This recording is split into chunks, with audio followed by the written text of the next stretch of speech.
One of the things that's happened in the last few years is the inclusion of the .nz domain name, or it's actually an extension to the domain name.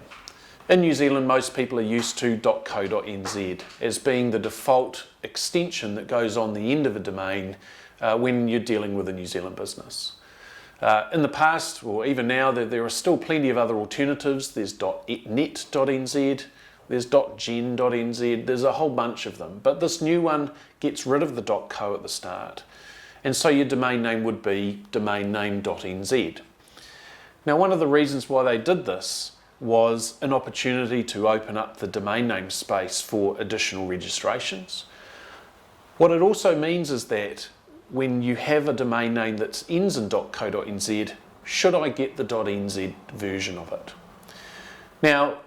Now that we're a couple of years down the track, the exclusivity period where people had the right to the .nz version of their domain name has passed, so it's now a free-for-all.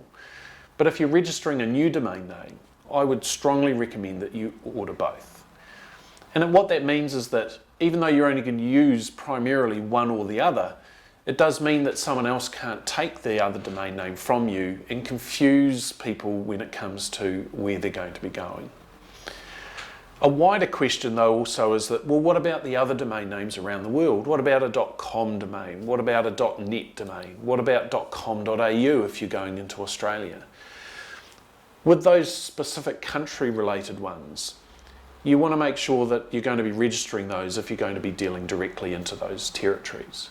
A lot of them have their own rules. With the .com.au, you need to actually have an Australian business number before you can register that domain. A lot of other countries like New Zealand don't have those restrictions. But with something like a .com, that can be a bit more difficult only because the domain name may not be available for you. And that's something, if you're starting from absolute scratch, that can actually form a part of your decision-making process, is that if you want to get all three, the .co.nz, the .nz and the .com, that you choose a domain name where all of those are available. And again, it's more about brand protection than about any particular advantage that you'll get from having all three.